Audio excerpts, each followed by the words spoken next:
Olá, boa noite, seja bem-vindo a mais um encontro nosso no 7 a 7, refletindo hoje ainda um pouco mais sobre o milagre da encarnação de Cristo.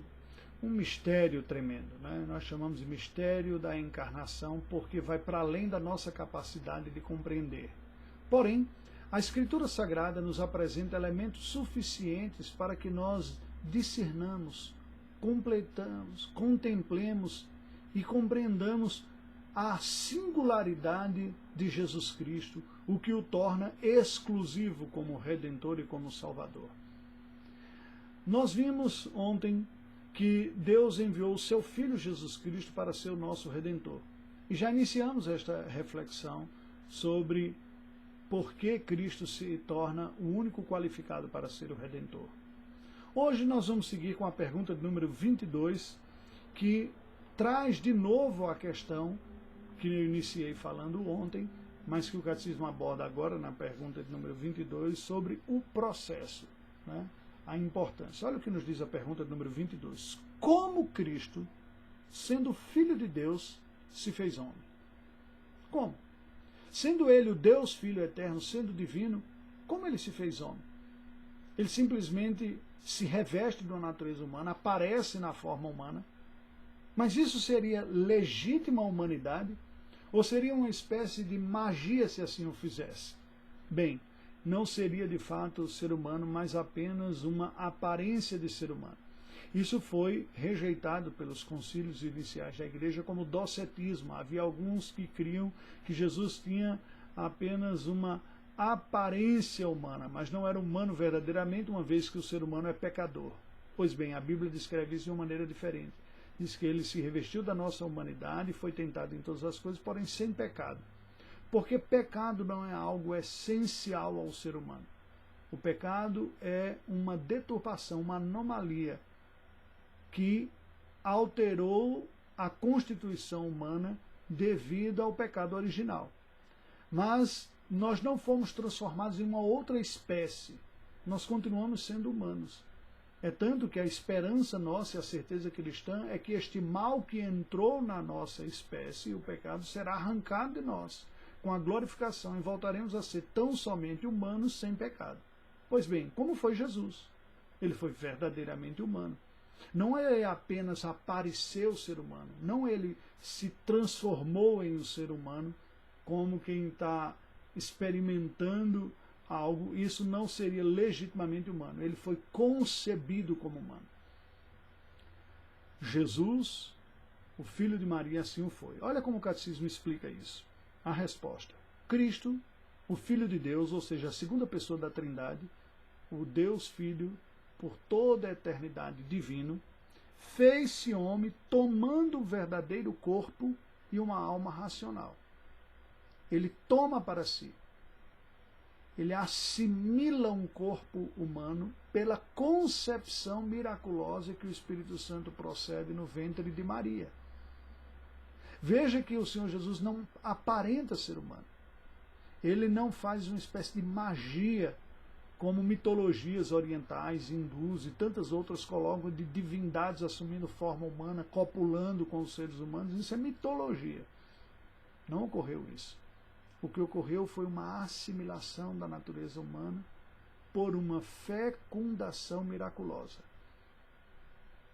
No ventre de Maria, um óvulo seu foi inoculado, milagrosamente, pelo Espírito Santo, com um ser divino, e que toma da natureza de Maria a humanidade e a incorpora. E ao incorporar a humanidade, experimenta-a plenamente, inclusive com uma alma racional.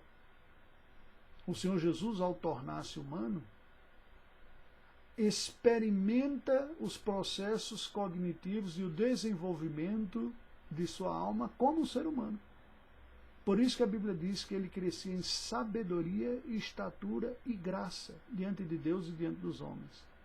Por isso a Bíblia diz também que Jesus, homem, aprendeu e desenvolveu a sua crença. Ele experimentou uma verdadeira alma racional. O Catecismo continua dizendo, sendo concebido pelo poder do Espírito Santo no ventre da Virgem Maria e nascido dela, mas sem pecado. Aí você pode dizer, mas como é possível?